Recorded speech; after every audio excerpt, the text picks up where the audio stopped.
ಪತ್ರಕರ್ತರ ಮೇಲೆ ಪೊಲೀಸರು ದೌರ್ಜನ್ಯ. ಎಸ್ಪಿ ರಂಜಿತ್ ಕುಮಾರ್ ಭಂಡಾರು ವಿರುದ್ಧ ಭಾರೀ ಆಕ್ರೋಶ.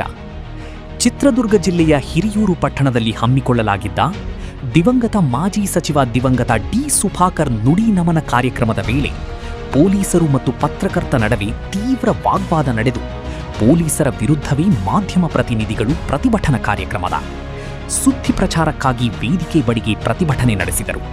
ಕಾರ್ಯಕ್ರಮದ ಸುದ್ದಿ ಪ್ರಸಾರಕ್ಕಾಗಿ ವೇದಿಕೆ ಬಳಿಗೆ ತೆರಳುತ್ತಿದ್ದ ಪತ್ರಕರ್ತರನ್ನು ಪೊಲೀಸರು ಅಡ್ಡಿಪಡಿಸಿದ್ದಲ್ಲದೆ ಅವರ ಮೇಲೆ ಗೂಂಡಾ ವರ್ತನೆ ಸಹ ತೋರಿದ್ದಾರೆ. ಪೊಲೀಸರ ನಡವಳಿಕೆಯಿಂದ ರೊಚ್ಚಿಗೆದ್ದ ಪತ್ರಕರ್ತರು ಸ್ಥಳದಲ್ಲಿ ಪೊಲೀಸರ ವಿರುದ್ಧ ಆಕ್ರೋಶ ಹೊರಹಾಕಿದ್ದಾರೆ. ಪತ್ರಕರ್ತರ ಜೊತೆ ಸರಿಯಾಗಿ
ಮಾಜಿ ಶಾಸಕರಾಗಿದ್ದಂಥ ಸಹೋದರಿ ಪೂರ್ಣಿಮಾರ್ ಅವರೇ, ಕೆಪಿಸಿಸಿ ಉಪಾಧ್ಯಕ್ಷರಾಗಿದ್ದ